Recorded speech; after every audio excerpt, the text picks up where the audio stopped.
प्रदेश में विधानसभा की 27 सीटें खाली हैं और उन पर उपचुनाव की तारीखों का ऐलान का इंतजार किया जा रहा है, जो चुनाव आयोग जल्द ही कर सकता है। भारतीय जनता पार्टी यानी कि बीजेपी और कांग्रेस के लिए ये उपचुनाव बहुत महत्वपूर्ण है, क्योंकि दोनों को ही पूरी ताकत झोंक देनी होगी ताकि सरकार को बचा सके या सूबे में एक बार फिर तख्ता पलट मुमकिन हो सके। बीजेपी को गद्दी बचाए रखने के लिए कम से कम 9 सीटों पर जीत हासिल करनी होगी और इससे कम सीटें पाने की स्थिति में हालात उनके लिए मुश्किल करवट ले सकते हैं। उधर कांग्रेस या पूर्व मुख्यमंत्री कमलनाथ के लिए ये उपचुनाव कहीं ज्यादा बड़ी चुनौती पेश करने वाले हैं, क्योंकि उन्हें तख्ता पलट करने के लिए सभी 27 सीटों पर जीत पानी होगी, जो फिलहाल दूर की कौड़ी लगता है। राज्य के विधानसभा में कुल 230 सीटें हैं, जिनमें से 27 सीटें रिक्त है।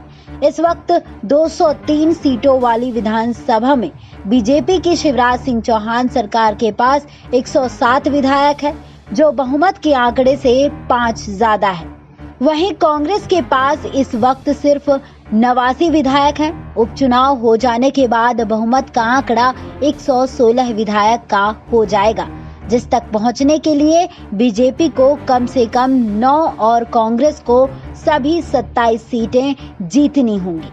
अगर बीजेपी उपचुनाव में 9 से कम सीटें जीत पाती है तो उसे समाजवादी पार्टी यानी कि एसपी, बहुजन समाज पार्टी यानी कि बीएसपी या निर्दलीय उम्मीदवारों का रुख करना होगा।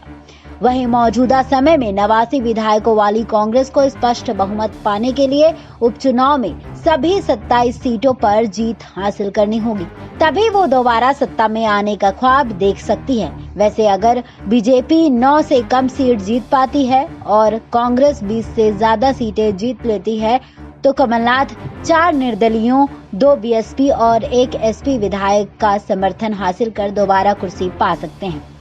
पूर्व मुख्यमंत्री कमलनाथ ने गुरुवार को कहा कि मध्य प्रदेश में आगामी उपचुनाव ना तो आम चुनाव है और ना ही केवल उपचुनाव है, यह प्रदेश का भविष्य तय करने वाला चुनाव है। मध्य प्रदेश में 27 विधानसभा सीटों पर आगामी उपचुनाव के बारे में पूछे गए सवाल पर कमलनाथ ने पत्रकारों से कहा, ये उपचुनाव आम चुनाव नहीं है, मैं इसे उपचुनाव भी नहीं मानता, ये चुनाव मध्य प्रदेश के भविष्य के लिए है। पूर्व मुख्यमंत्री एवं प्रदेश कांग्रेस अध्यक्ष कमलनाथ ने कहा, पिछले 4 माह से मैंने पार्टी को मजबूत करने का काम किया है, क्योंकि हमारी लड़ाई बीजेपी की उपलब्धियों के साथ नहीं बल्कि उनके संगठन के साथ है। बता दें कि मार्च में ज्योतिरादित्य सिंधिया के साथ 22 विधायकों ने कांग्रेस छोड़ी थी और वे अब बीजेपी के साथ हैं। इनमें से 16 सीट ग्वालियर चंबल अंचल में है, जिन पर उपचुनाव होना है। इसी कारण कांग्रेस का पूरा जोर इसी इलाके में है। कांग्रेस के 3 अन्य विधायक भी विधानसभा की सदस्यता से त्याग पत्र देकर कांग्रेस छोड़ हाल ही में बीजेपी में शामिल हुए हैं, जबकि 2 सीट बीजेपी और कांग्रेस के एक विधायक के निधन से रिक्त है। इस प्रकार कुल 230 सदस्यों वाली मध्य प्रदेश विधानसभा की 27 सीट रिक्त है। जानकारी सूत्रों एवं सूत्र स्रोत से प्राप्त है। इस जानकारी पर आपकी क्या राय है, कमेंट बॉक्स में कमेंट कर जरूर बताएं। बाकी तमाम जानकारी के लिए बने रहिए हमारे साथ। स्पेयर 9 न्यूज रूम से श्रुति की रिपोर्ट।